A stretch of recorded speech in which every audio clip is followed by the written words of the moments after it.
Hello मेरे प्यारे साथियों, आज हमारी भारत के जीके की नेक्स्ट क्लास होने वाली है। अगर आप चैनल पर पहली बार आए हैं तो कृपया चैनल को सब्सक्राइब ज़रूर करें। तो सबसे पहले हम चर्चा करते हैं क्या कि जो भारतीय जलवायु है ना, उसको प्रभावित करने वाले, किसको प्रभावित करने वाले, भारतीय जलवायु को प्रभावित करने वाले जो कारक है वह कौन कौन से हैं। तो सबसे पहला तो हो गया स्थिति एवं अक्षांशीय विस्तार। क्या हो गया? भारतीय जलवायु को प्रभावित करने वाले कारक है, तो उनके अंदर पहला कारक क्या हो गया? तो जो पहला कारक है ना वह हो जाता है, कौन सा हो जाता है? स्थिति एवं अक्षांशीय विस्तार। क्या हो गया पहला कारक? जो पहला कारक है ना वह हो गया अक्षांशीय स्थिति और अक्षांशीय विस्तार। उसके बाद हम आगे चलते हैं। आगे हमारा हो गया कि जो भारत है ना, भारत उत्तरी गोलार्ध में स्थित है। क्या है? भारत उत्तरी गोलार्ध में स्थित है।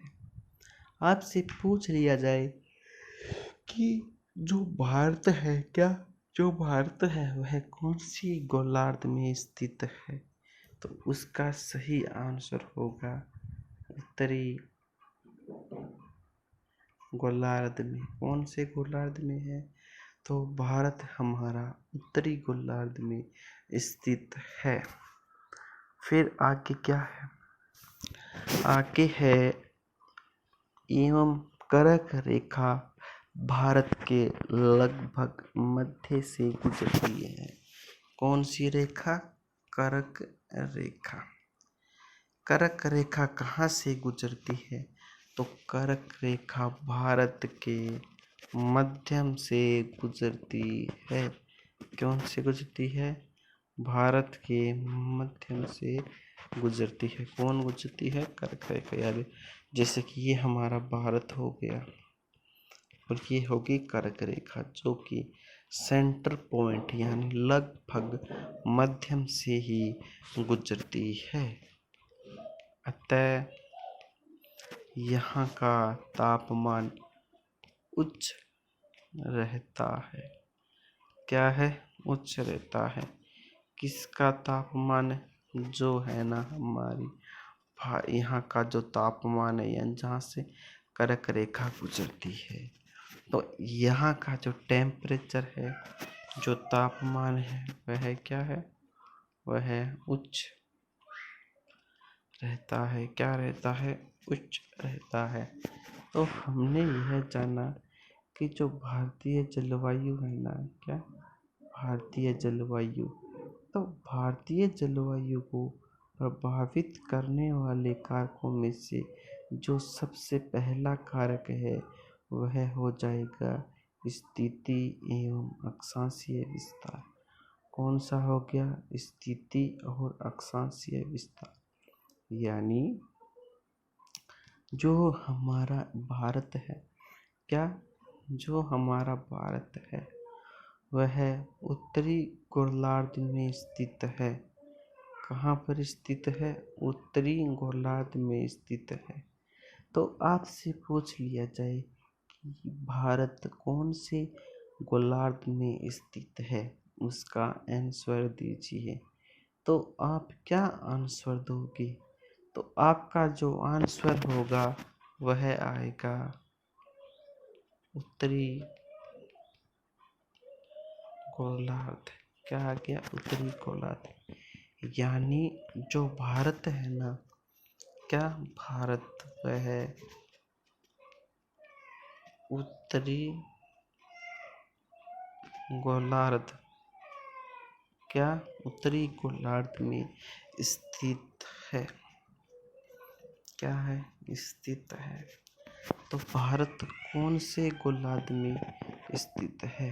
जो भारत है वह उत्तरी गोलार्ध में स्थित है। कौन से गोलार्ध में स्थित है? उत्तरी गोलार्ध में स्थित है। उत्तरी गोलार्ध में क्या स्थित है? उत्तरी गोलार्ध में भारत स्थित है। एवं जो कर्क रेखा है वह भारत के मध्यम से गुजरती है। क्या? जो कर्क रेखा है, कौन सी रेखा? कर्क रेखा। तो कर्क रेखा भारत के कहाँ से गुजरती है? तो इसका क्या आंसर हो जाएगा? तो इसका आंसर हो जाएगा कि जो कर्क रेखा है, क्या? कर्क रेखा वह है क्या? वह भारत के किसके? भारत के मध्य से किससे? मध्य से गुजरती है। कहाँ से गुजरती है?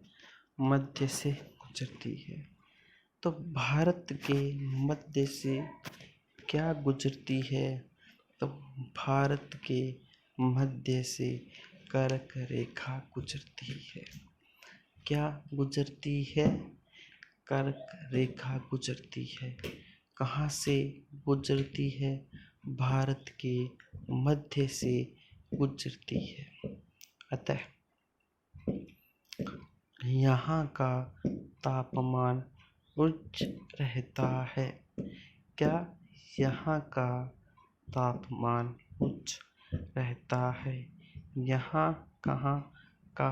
जहाँ से कर्क रेखा गुजरती है वहाँ का टेम्परेचर क्या रहता है? उच्च रहता है। क्या रहता है? उच्च रहता है। यह हमने जाना। हमने क्या जाना? हमने यह जाना कि जो भारत है, क्या भारत है, तो भारत के सेंटर पॉइंट से यानी भारत के मध्य से एक रेखा गुजरती है। क्या गुजरती है? एक रेखा है, वह गुजरती है जिसका नाम क्या? जिसका नाम कर्क रेखा है। क्या है? कर्क रेखा है। जो कि क्या?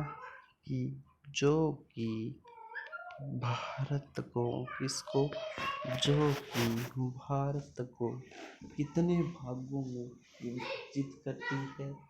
जो कि भारत को 2 भागों में विभाजित करती है। क्या करती है? 2 भागों में विभाजित करती है। क्या करती है? भारत को 2 भागों में विभाजित करती है। भारत कौन से गोलार्ध में स्थित है? यह भी एक इम्पोर्टेंट क्वेश्चन है। भारत कौन से गोलार्ध में स्थित है? तो इसका आंसर होगा कि जो भारत है वह उत्तरी गोलार्ध में स्थित है। कहाँ पर है? उत्तरी गोलार्ध में स्थित है। और जो कर्क रेखा है वह कहाँ से गुजरती है? तो कर्क रेखा भारत के मध्य से गुजरती है। कर्क रेखा कहाँ गुजरती है? कर्क रेखा।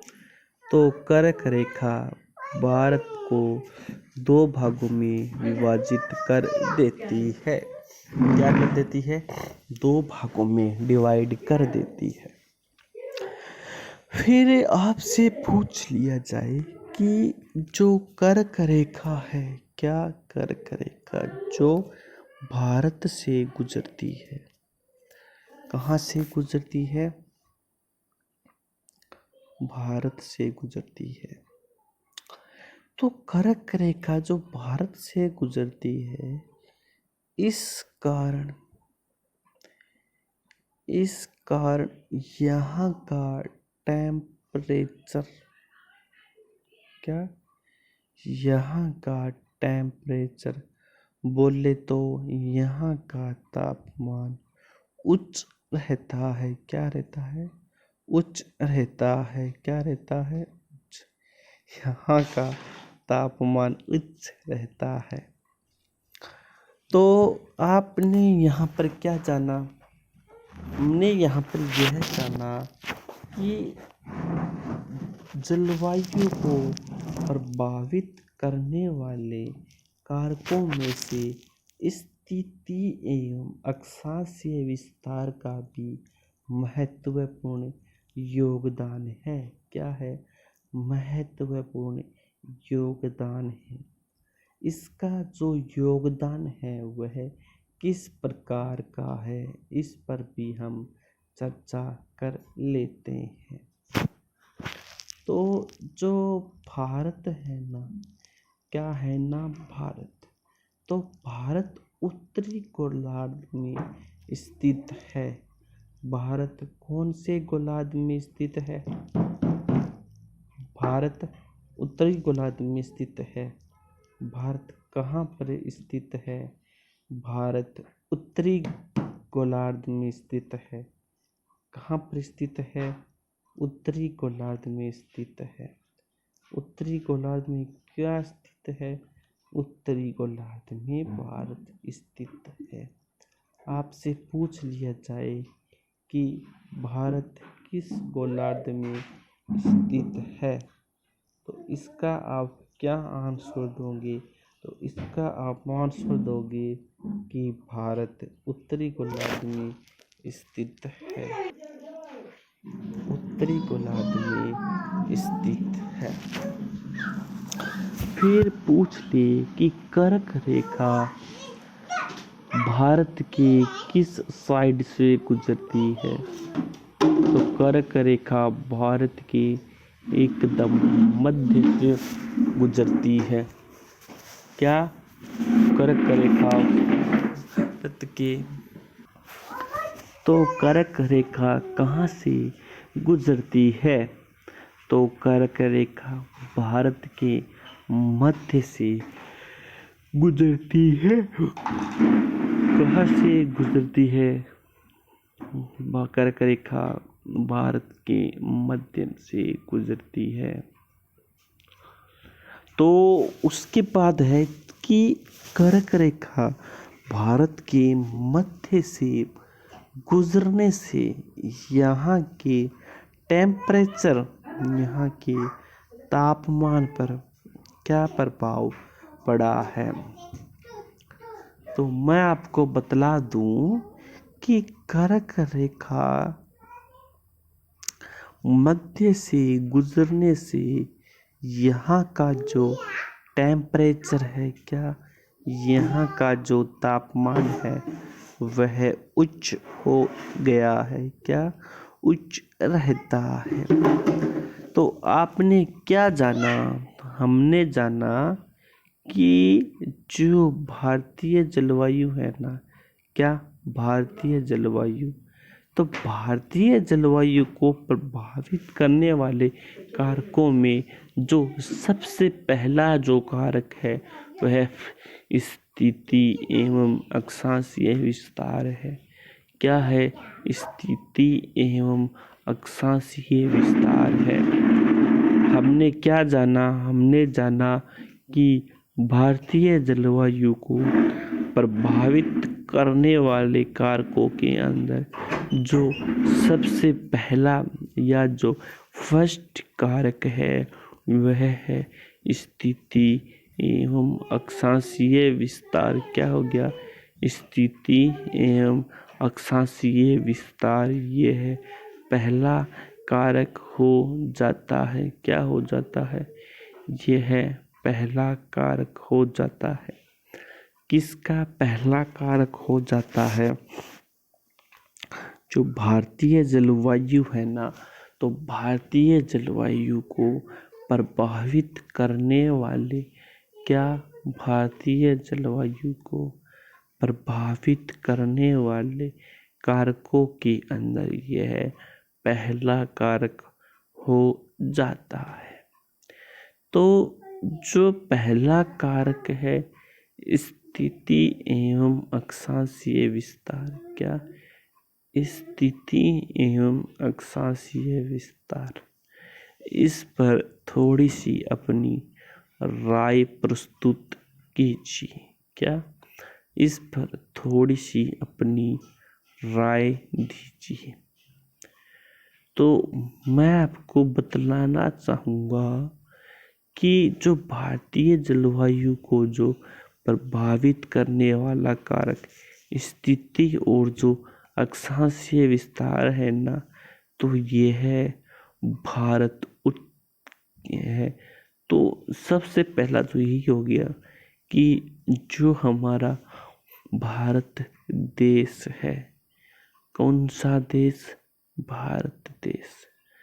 तो भारत देश उत्तरी गोलार्ध किस में? उत्तरी गोलार्ध में स्थित है। क्या है? स्थित है। क्या हुआ इसका? पहले आप क्या बताना चाहोगे? पहला तो हम यही बताना चाहेंगे कि हमारा भारत देश, क्या हमारा भारत देश, यह देश उत्तरी गोलार्ध में, कौन से गोलार्ध में? उत्तरी गोलार्ध में स्थित है। भारत कौन से गोलार्ध में स्थित है? तो भारत हमारा उत्तरी गोलार्ध में स्थित है। एवं कर्क रेखा, कौन सी रेखा? कर्क रेखा भारत के किसके? भारत के लगभग, क्या भारत के लगभग मध्य से होकर, कहाँ से होकर? मध्य से होकर गुजरती है। क्या करती है? गुजरती है। तो आपने क्या जाना? हमने यह जाना कि जो भारतीय जलवायु को जो प्रभावित करने वाले जो कारक है, उनके अंदर स्थिति और जो अक्षांशीय विस्तार है, स्थिति और जो अक्षांशीय विस्तार है, उस पर हमने संपूर्ण जानकारी प्राप्त कर ली। एक बार पुनः मैं आपको इसके बारे में थोड़ा सा और बतलाना चाहता हूँ। क्या बतलाना चाहता हूँ? सबसे पहले तो यही हो गया कि पहला क्वेश्चन, भारत किस गोलार्ध में स्थित है? क्या भारत कौन सी गोलार्ध में स्थित है?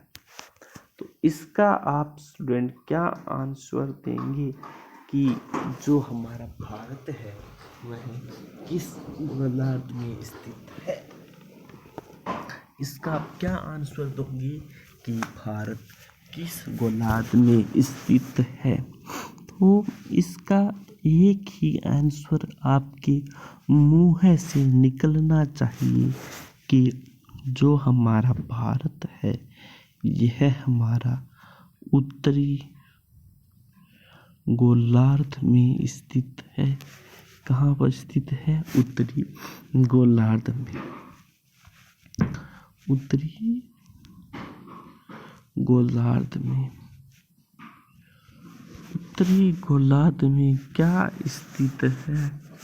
उत्तरी गोलार्ध में हमारा भारत देश स्थित है। तो उत्तरी गोलार्ध में क्या स्थित है? तो हमारा हो गया जो उत्तरी गोलार्ध है ना, उत्तरी गोलार्ध के अंदर भारत स्थित है। क्या स्थित है? भारत स्थित है। कहाँ पर स्थित है? उत्तरी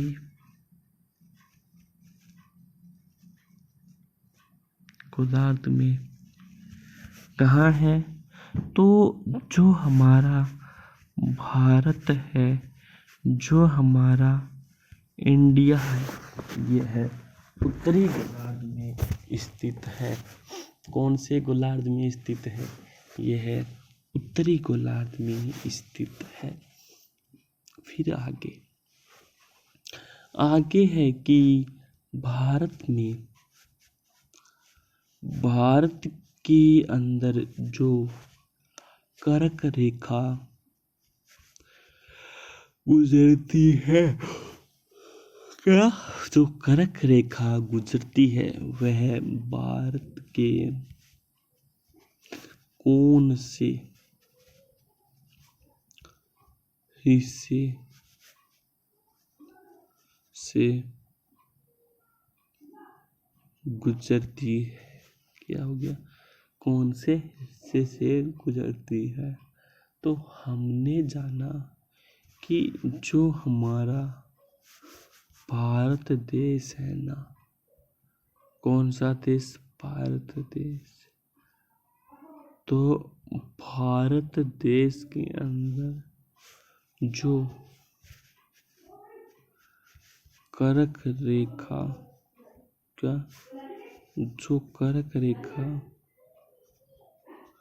गुजरती है ना, जो कर्क रेखा गुजरती है ना, वो भारत के मध्य कहाँ से? मध्य से गुजरती है। कहाँ से गुजरती है? मध्य। कहाँ से गुजरती है? मध्य से गुजरती है। तो जो हमारी भारतीय जलवायु है, क्या भारतीय जलवायु को प्रभावित करने वाले मुख्य कारक कौन से हैं?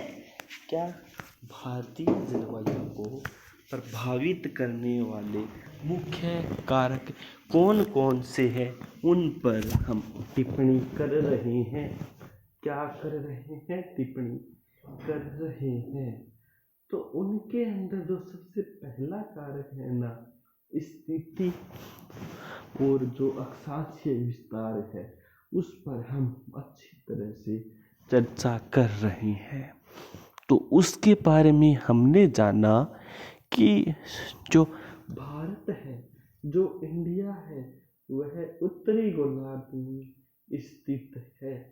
कौन से गोलार्ध में स्थित है? तो जो हमारा भारत है, क्या भारत यह उत्तरी गोलार्ध में स्थित है।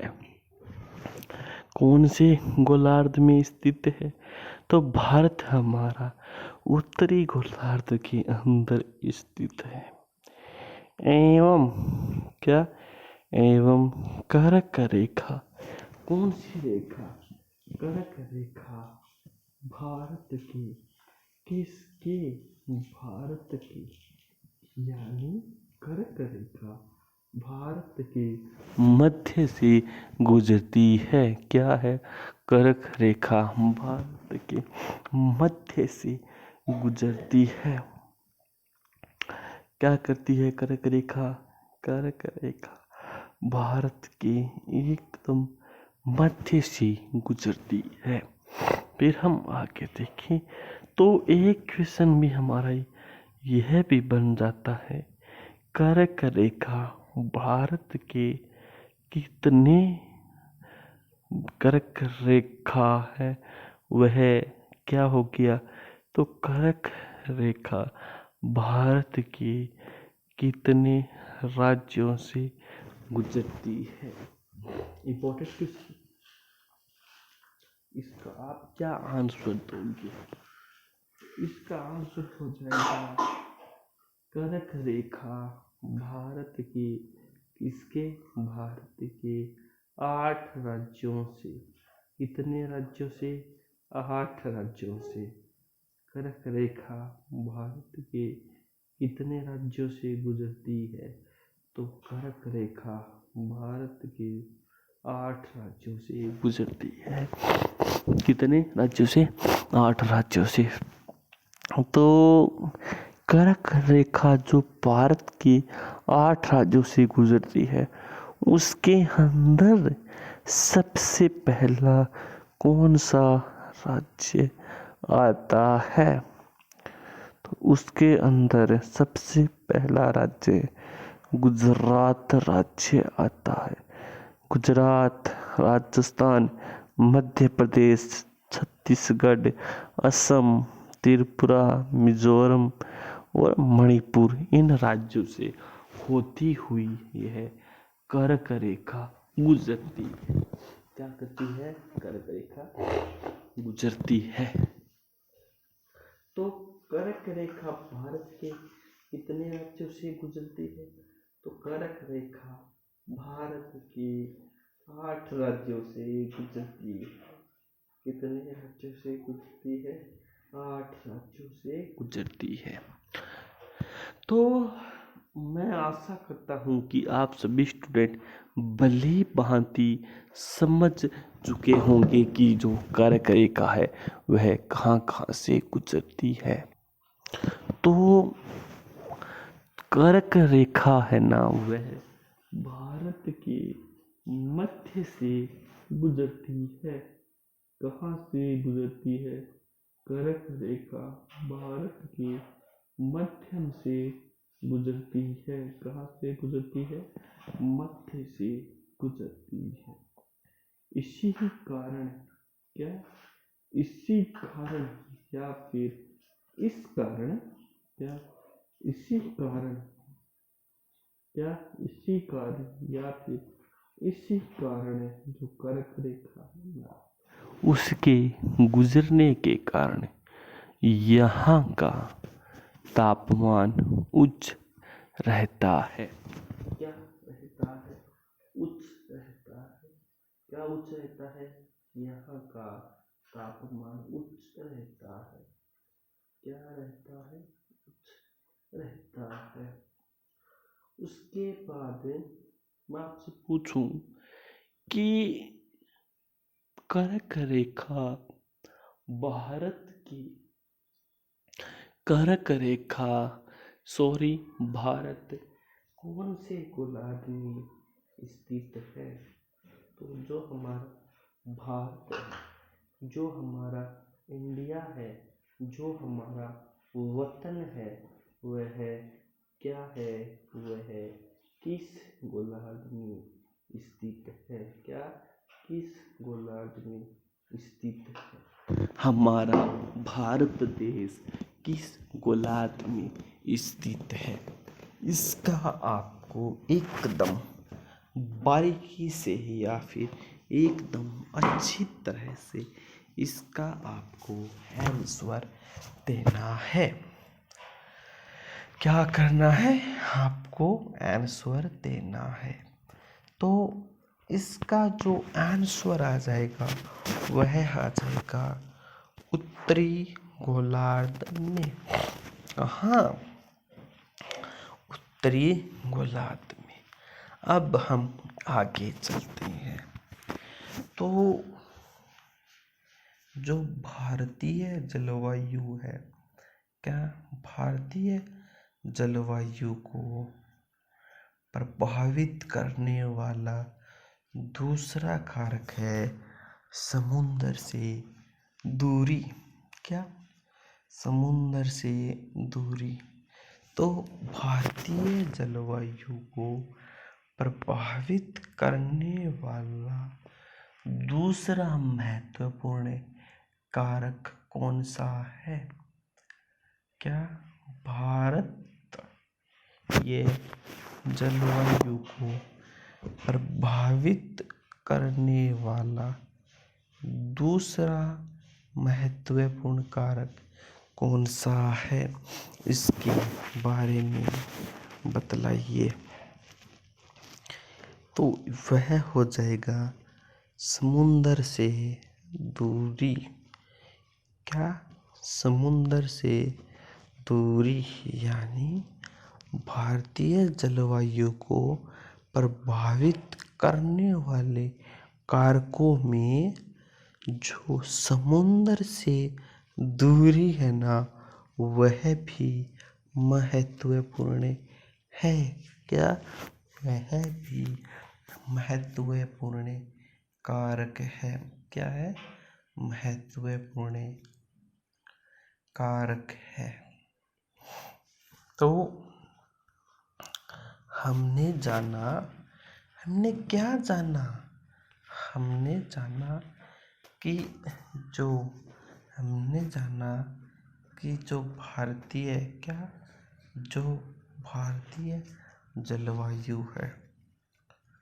कौन सी जलवायु? भारतीय जलवायु।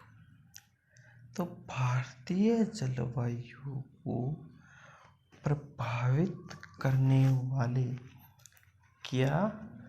भारतीय जलवायु को प्रभावित करने वाले कारकों में, भारतीय जलवायु को प्रभावित करने वाले कारकों के अंदर जो समुंदर से दूरी, जो समुंदर से दूरी वाला कारक है, वह भी महत्वपूर्ण कारक है। क्या है? वह भी एक महत्वपूर्ण कारक है। तो जो हमारा भारत है, भारत तीन ओर से, कितनी ओर से? भारत तीन ओर से समुंदर से, किससे? समुंदर से घिरा हुआ है। क्या हुआ है? घिरा हुआ है। यानी भारत तीन ओर से, कितनी ओर से? तीन ओर से समुंदर से घिरा हुआ है। क्या है? समुंदर से घिरा हुआ है। तो भारत समुंदर से कितनी तरफ से घिरा हुआ है? तो उसका आप क्या आंसर दोगे? तो उसका आंसर हो जाएगा कि जो भारत है वह समुंदर से तीन ओर से, तीन ओर से घिरा हुआ,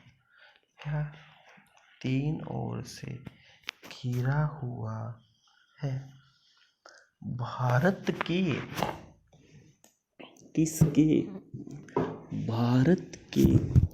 पश्चिमी तट, कौन से तट? भारत के पश्चिमी तट, पूर्वी तट एवं दक्षिणी भारतीय क्षेत्र पर समुद्री जलवायु का प्रभाव पड़ता है। क्या है? भारत तीन ओर से, भारत तीन ओर से समुंदर से, किससे? समुंदर से घिरा हुआ, घिरा हुआ है। यानी भारत है ना हमारा, यह तीन साइड से, कितनी साइडों से? तीन साइड से घिरा हुआ है। क्या है? घिरा हुआ है। भारत समुंदर से कितनी तरफ से घिरा हुआ है? इसका आप सभी को एकदम करेक्ट आंसर देना है। क्या देना है? एकदम करेक्ट आंसर देना है। तो आप मुझे बतलाइए कि जो भारत है, क्या भारत वह कितनी तरफ से, क्या कितनी तरफ से समुंदर से, किस से समुंदर से घिरा हुआ है? क्या है? घिरा हुआ है। यानी भारत के कितनी ओर समुंदर का पानी है? भारत के कितनी तरफ समुंदर का पानी है?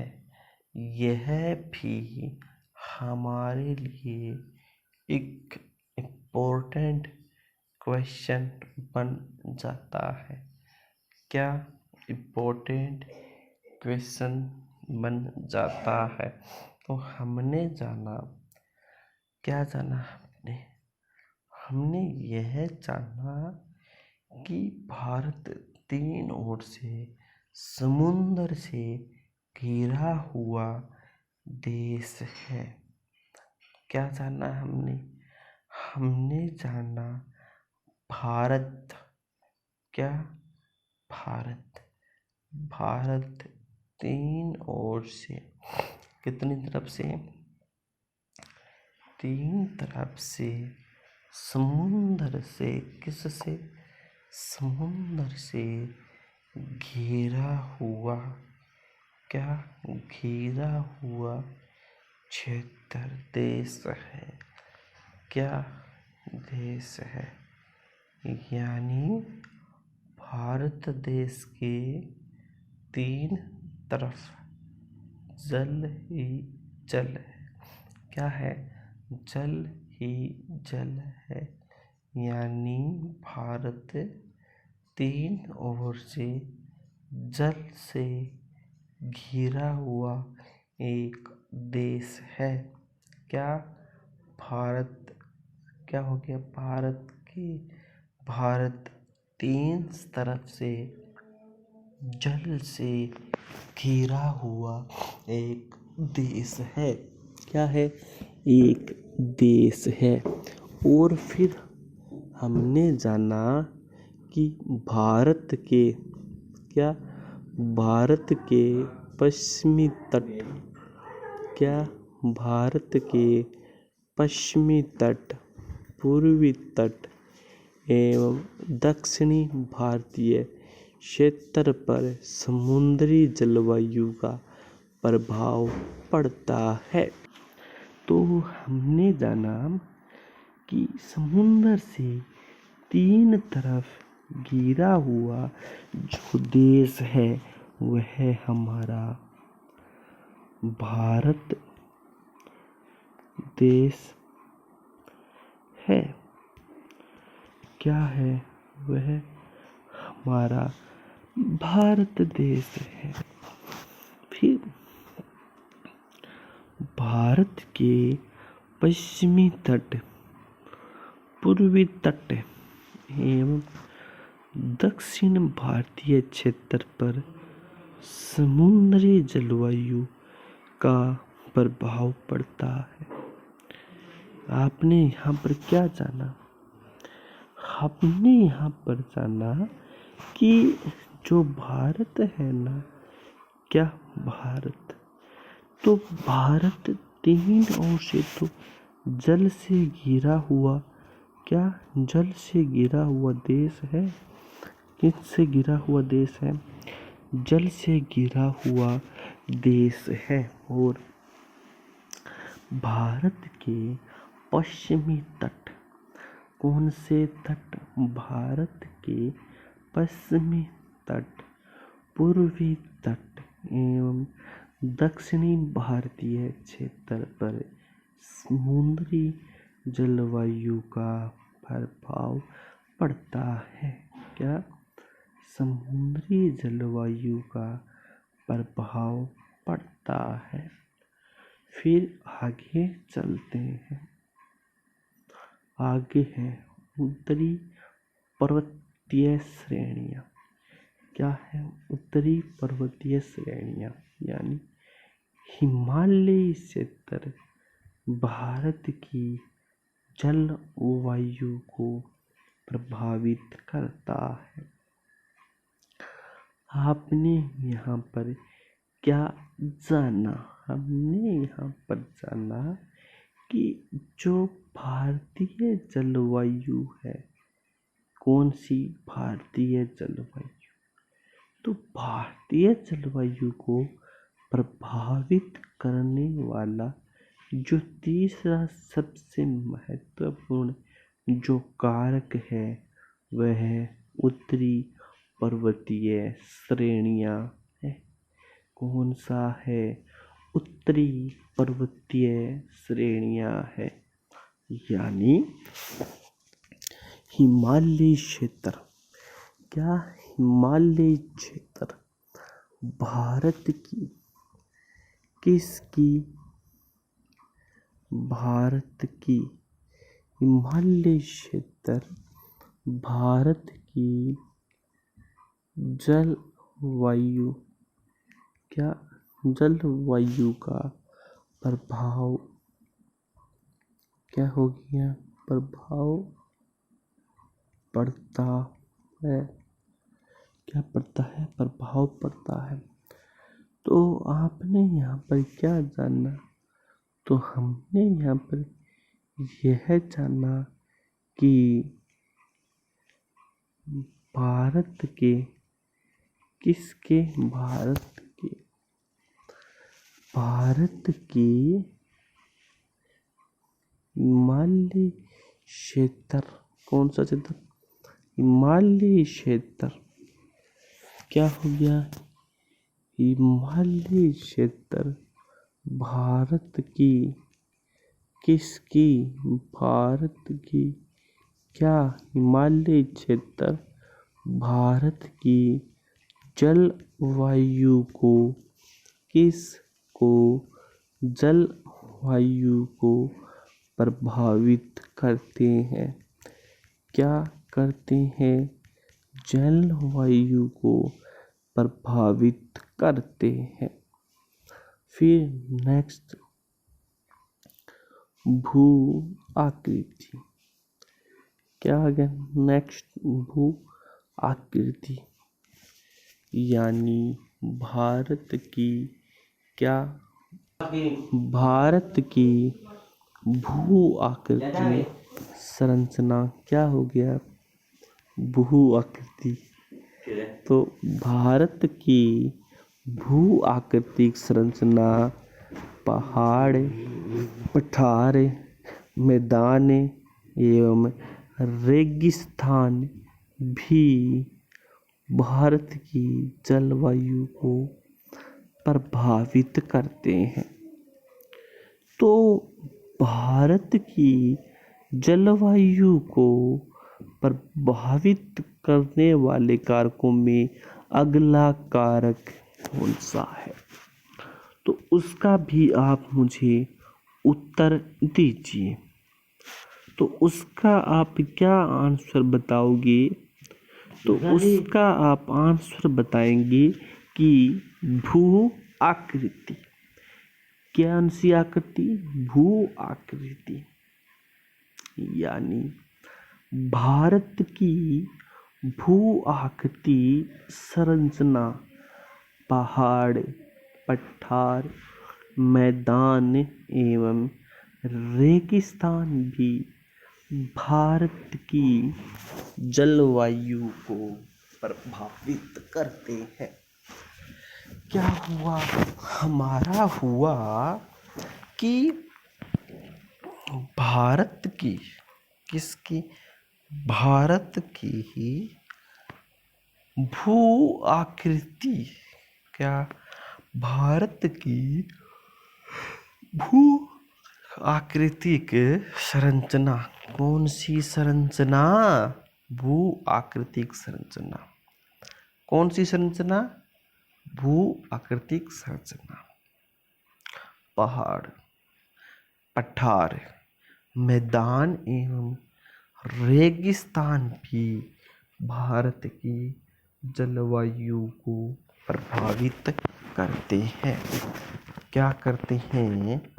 भारत की जलवायु को प्रभावित करते हैं। तो आपने क्या जाना?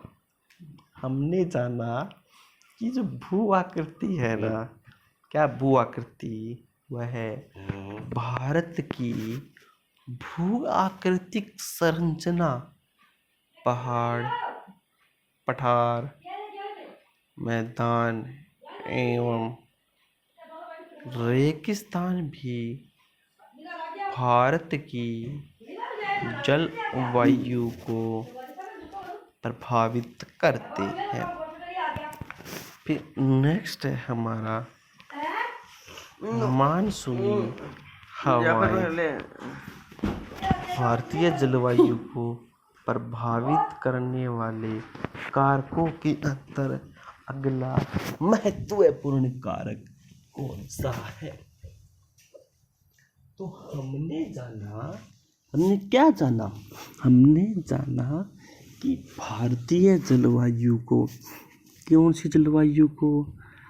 भारतीय जलवायु को प्रभावित करने वाले कारकों के अंदर जो आगे वाला जो कारक है वह है मानसूनी हवाएं। क्या है? मानसूनी हवाएं। हमारे लिए यहाँ पर क्या महत्वपूर्ण हो गया? तो हमारे लिए यह महत्वपूर्ण हो गया कि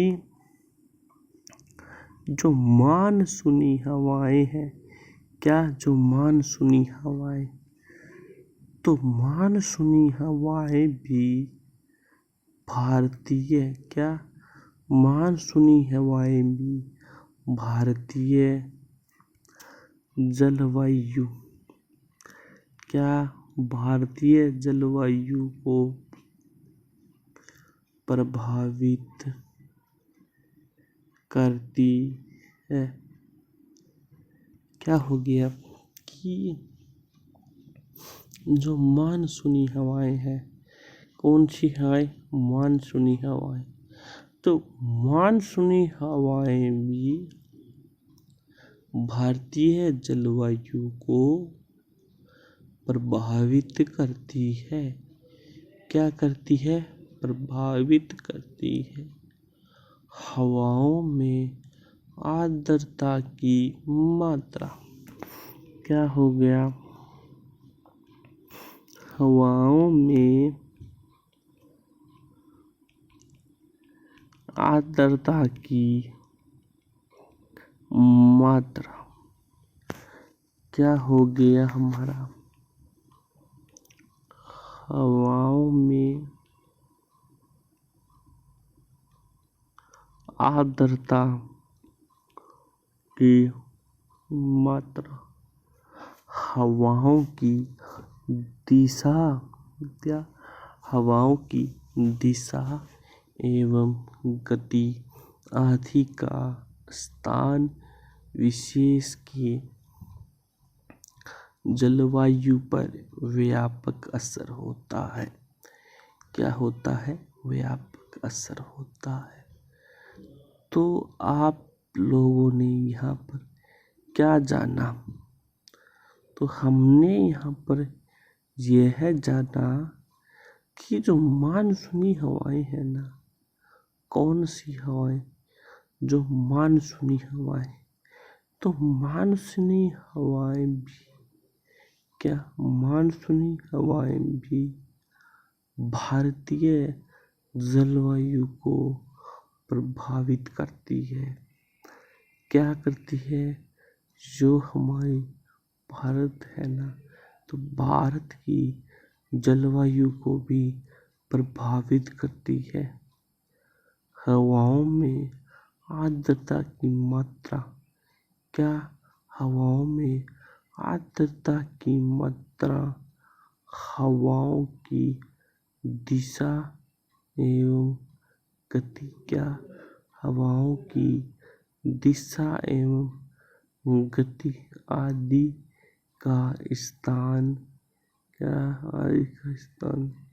विशेषते क्या आदि का स्थान विशेष के जलवायु का व्यापक असर है। क्या है जो वह व्यापक असर है।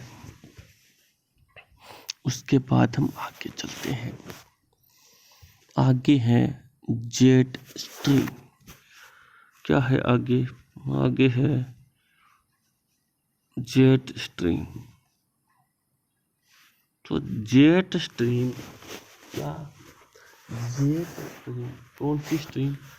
जेट स्ट्रीम ऊपरी क्षोभमंडल में, कहाँ? ऊपरी क्षोभमंडल में आमतौर पर मध्य अक्षांश से।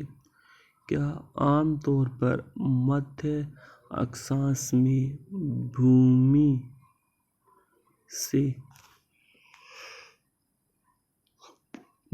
से 16 से 14 कितनी? 16 से 14 किलोमीटर उत्तर पश्चिम से पूर्वी तीव्र गति से चलने वाली एक वायुधारा का नाम है।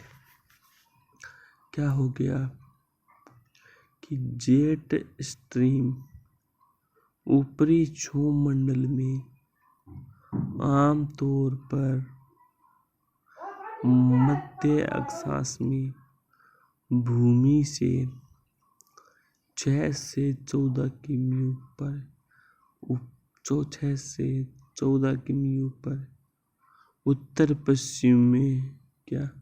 उत्तर पश्चिम में पूर्व दिशा गति से। क्या? पूर्व गति से चलने वाली एक वायुधारा का नाम है। क्या? एक वायुधारा का नाम है। तो आपने यहाँ पर क्या जाना? हमने जाना कि जो जेट स्ट्रीम है ना, कौन सी स्ट्रीम? जेट स्ट्रीम ऊपरी क्षोभमंडल में आमतौर पर मध्य अक्षांश में, कौन सी? मध्य अक्षांश में भूमि से, किससे? भूमि से 6 से 14 यानी 6 से 14 किमी उत्तर पश्चिम से पूर्व गति से चलने वाली एक वायुधारा का नाम है। इसका नाम है वायुधारा का नाम है। इसकी जो स्पीड होती है वह कितनी होती है? इसकी स्पीड 10 से 14 किलोमीटर तक होती है। कितनी होती है? 10 से 14 किलोमीटर तक। हम इसकी गति सामान्यतः क्या? जो इसकी गति है ना, क्या? जेट स्ट्रीम यानी इसकी जो गति है, तो इसकी गति सामान्यतः कितनी? 150 से 300 किमी प्रति घंटा की होती है। यानी इसकी गति क्या? इसकी गति सामान्यतः क्या? इसकी गति सामान्यतः 150 से लेकर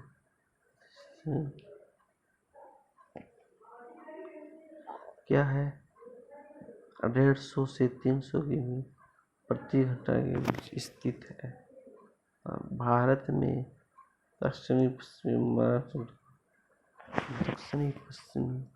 मानसून का संबंध उष्णकटिबंधीय पूर्वी जेट स्ट्रीम से है।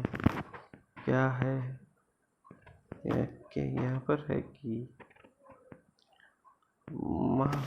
क्या है यहाँ पर है कि इसकी जो सामान्यता है ना वह 150 से 300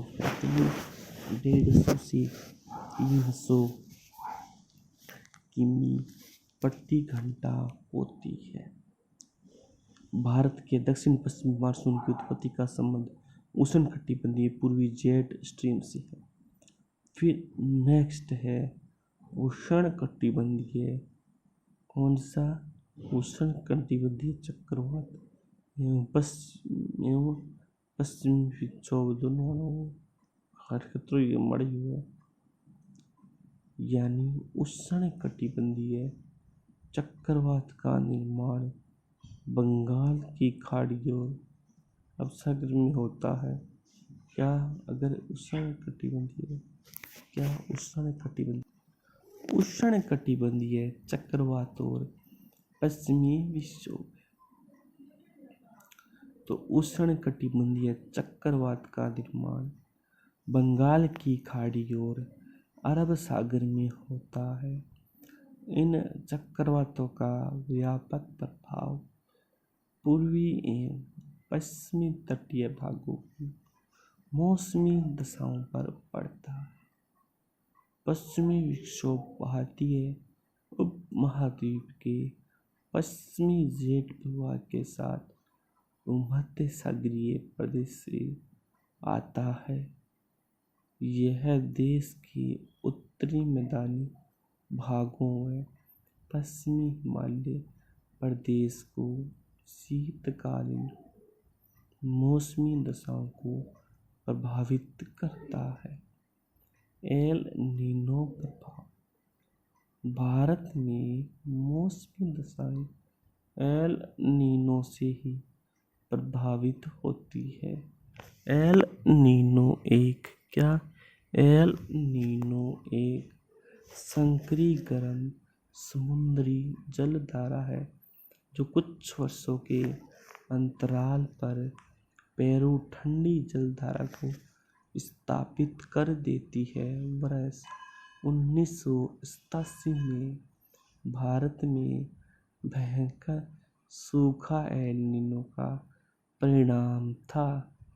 दक्षिणी पश्चिमी मानसून भारत में सर्वप्रथम अंडमान एवं निकोबार तट 25 मई को पहुंचता है। फिर 1 जून को चेन्नई व तिरुवनंतपुरम तक पहुंचता है। वह 5 से 10 जून के बीच कोलायत एवं मुंबई को छूता है और 10 से 15 जून के बीच पटना, अहमदाबाद, नागपुर तक पहुंचता है। वह 15 जून के बाद लखनऊ, दिल्ली, गुजरात जैसे शहरों में पहुंच जाता है। तो आज की जो हमारी क्लास थी वह हमारी यहीं पर ही समाप्त होती है। जय हिंद, जय भारत।